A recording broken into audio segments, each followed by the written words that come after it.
السلام علیکم ورحمۃ اللہ تعالی وبرکاتہ۔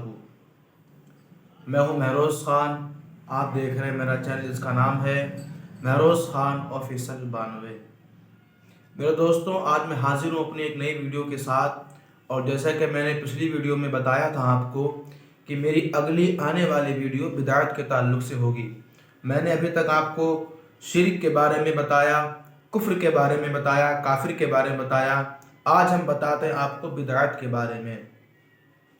میرے بھائیوں، آپ نے کبھی نہ کبھی کہیں نہ کہیں بدعت کا لفظ ضرور سنا ہوگا۔ آپ کے سامنے لوگ بات کرتے ہوں گے کہ یہ فلاں کام بدعت ہے، یہ فلانا کام بدعت ہے، اس کی شریعت میں کوئی اصل نہیں ہے، اور اس کا کرنے والا جو فاعل ہوا وہ کہتے ہیں بدعتی ہے۔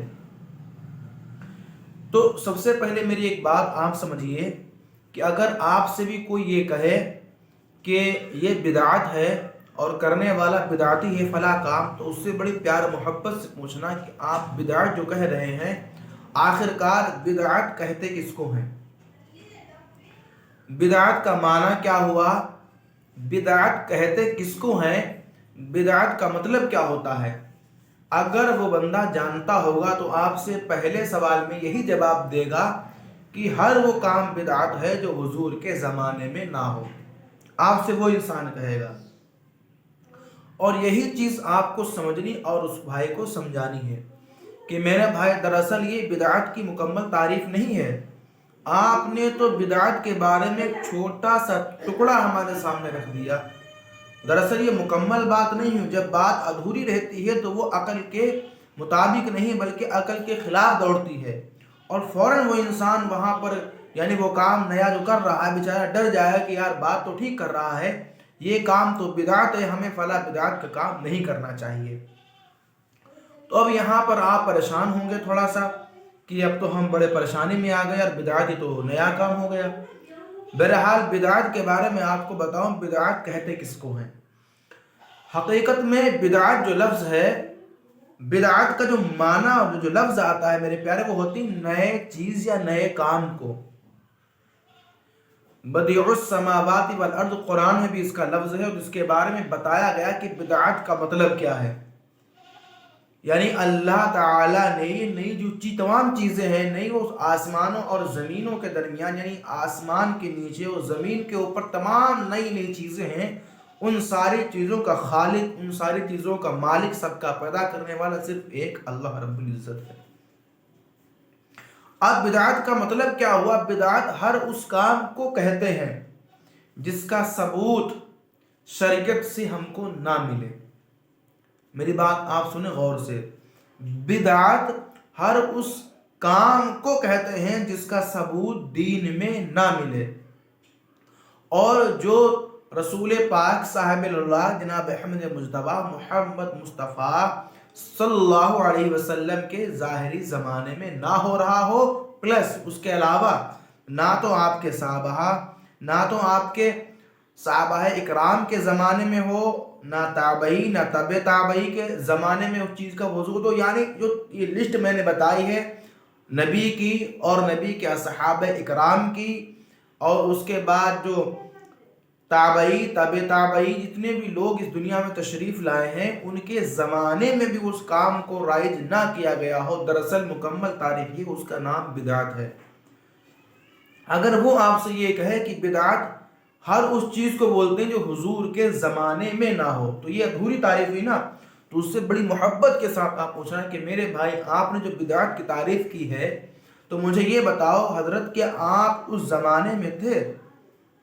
مطلب آپ نے جو تعریف کی ہے نا کہ بدعت ہر اس کام کو کہتے ہیں، ہر اس کام کو کہتے ہیں جو حضور کے زمانے میں نہ ہو، تو حضور کے زمانے میں جناب آپ بھی نہیں تھے، حضور کے زمانے میں آپ کے والد محترم بھی نہیں ہوں گے، حضور کے زمانے میں آپ کے دادا محترم کا بھی وجود نہیں ہوگا، تو مطلب کہ آپ کی یہ دادا محترم یا والد صاحب یا آپ یہ سارے بدعتی ہوئے نا۔ آپ تو چلتی پھرتی بدعت ہوئی۔ آپ کے مطابق ہم نے بدعت کی تعریف کی، اس کے بارے میں آپ سے بولا کہ بدعت اس چیز کو کہتے ہیں جو حضور کے زمانے میں نہ ہو، تو نہ تو آپ حضور کے زمانے میں تھے، نہ آپ کے والد صاحب تھے، اور نہ آپ کے دادا محترم اس زمانے میں تھے، تو بدعتی تو آپ بھی ہو گئے۔ تو اس سے کہنا میرے بھائی اس کا نام بدعت نہیں ہے، ابھی آپ نے ادھوری تعریف کی۔ بدعت اس چیز کو کہتے ہیں جس کا ثبوت شریعت کے اندر نہ ملے، نہ قرآن و سنت کے مطابق ملے، نہ احادیث مبارک کے مطابق ملے، اس کا کوئی ثبوت ہی نہ ہو، تو وہ بدعت کہلائے گا۔ اب معاملہ کیا؟ معاملہ یہ، اگر قرآن و سنت کے خلاف کوئی چیز رائج ہو رہی ہے، قرآن و سنت کے خلاف، تو وہ گمراہی بد مذہبی ہے، اس سے بچنا چاہیے۔ قرآن و سنت کے خلاف ہو جائے، اور اگر کسی نیک کام میں زیادتی ہو رہی ہو، وہ قرآن و سنت کے خلاف بھی نہیں بلکہ اس کے مطابق ہو، اور ایصال ثواب ہو، اور عوام کو اس سے جذبہ محبت رسول پیدا ہو رہی ہو، تو وہ بدعت ہرگز نہیں ہے، بلکہ وہ تو ایسا کام بزرگوں نے رائج کیا ہے جس سے کہ عوام میں یہ چیز معلوم ہو سکے کہ یار یہ ہمارے اسلام میں فائدہ پہنچا رہی ہے، اور عوام کو اس کا فائدہ ہو۔ جیسا کہ حضور نبی کریم جناب احمد مصطفیٰ محمد مصطفیٰ صلی اللہ علیہ وسلم کے ظاہری زمانے میں مدارس کا کوئی معاملہ نہیں تھا، نہ ہی مدارس کا معاملہ تھا، نہ ہی مدرسے کے لیے کوئی چندہ ہوتا تھا، اور نہ ہی جو ہے اس طریقے سے دستار بندیاں ہوتی تھیں۔ لہذا آج چاہے وہ کسی کا بھی مدرسہ کیوں نہ ہو، چاہے وہ وہابی کا کیوں نہ ہو، چاہے وہ سنی کا کیوں نہ ہو، ان تمام جگہوں پر مدارس منعقد کیے جاتے ہیں، اور اس کے ساتھ ساتھ دستار بندی بھی ہوتی ہے، اس کے ساتھ ساتھ وہاں جو لوگ آتے ہیں ان میں ایک پروگرام کی شکل میں وہاں پر تقریر و واعظ و نصیحت کی باتیں کہی جاتی ہیں۔ کیا یہ حضور کے زمانے میں تھا؟ ہرگز نہیں تھا، آج ہو رہا ہے۔ اور اس سے کیا اسلام کو کوئی نقصان ہو رہا ہے؟ نعوذ باللہ، ہرگز نہیں، بلکہ اس سے تو اسلام کو پروموٹ کیا جا رہا ہے، اس سے تو اور لوگ وہاں پر جو جمع ہو رہے ہیں ان کو بھی اسلام کی جو حقیقت ہے وہ ان کو معلوم ہوتی ہے کہ یار یہ چیز ہمارے لیے فائدہ پہنچا رہی ہے، اور جو چیز ہمارے لیے فائدہ پہنچا رہی ہے اس کو ہم کہیں یہ بدعت ہے، یہ گناہ ہے، تو وہ گناہ کیسے ہو سکتی ہے؟ اگر شریعت میں اس چیز کو رائج کیا گیا، اس کے کرنے میں کوئی ہمیں فائدہ پہنچ رہا ہے، کوئی نقصان نہیں ہے بلکہ فائدہ ہے، تو وہ کام کرنا جائز ہے۔ اگر اس میں کوئی نقصان ہے، جیسے کہ آج کل کے زمانے میں آپ دیکھ رہے ہیں کہ بے حیائی کا معاملہ ہے، جیسے کہ میں آپ کو بتاؤں حضور نبی کریم کے زمانے میں بہت سے ایسے کام تھے جو نہیں ہو سکے۔ فلمیں وغیرہ آج بنتی ہیں، لوگ دیکھتے ہیں تو یہ غلط ہے، گانے بجانے وغیرہ جو حضور کے زمانے میں نہیں تھے اس طرح سے آج ہو رہے ہیں، تو یہ غلط ہے۔ اس سے اسلام میں بہت بڑا فرق پڑتا ہے، اور اس سے گمراہ ہوتے ہیں لوگ، اس سے جو ہے آدمی طرح طرح غلط کاموں میں ملوث ہو جاتا ہے، کوئی چوری کے معاملے میں، کوئی کس طریقے سے معاملے میں، وہاں دیکھ کر اس کو آئیڈیا آتے ہیں۔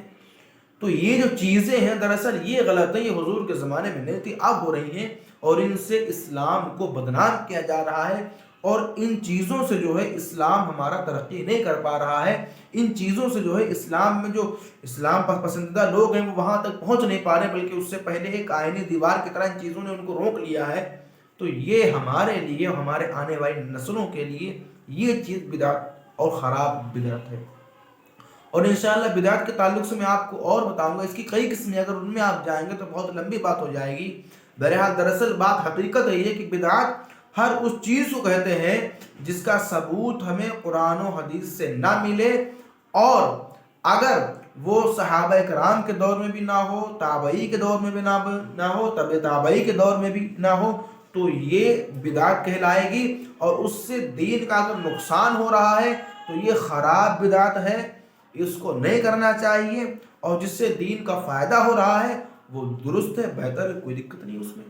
فور ایگزامپل میں تراویح کے بارے میں بتاؤں، حضور نبی کریم کے زمانے میں تراویح کا معاملات نہیں تھے، یہ تو بعد میں رائج ہوا، اور جب بعد میں رائج ہوا اس کے رائج کرنے کے بعد یہی کہا کہ یہ تو بڑی اچھی چیز ہے، تو یہ کوئی خراب بدعت نہیں، بہتر چیز ہے۔ اور ایسے جانکاری کے لیے ہمارے چینل کو سبسکرائب کریں، اور انشاءاللہ ملتے ہیں اگلی بار ایک نئے ٹاپک، ایک نئی ویڈیو کے ساتھ، انشاءاللہ ملاقات ہوتی رہے گی۔ اپنا خیال رکھیں اور آس پاس صفائی بنائے رکھیے۔ میں ہوں مہروز خان، الوداع لیتا ہوں آپ سے، اللہ حافظ۔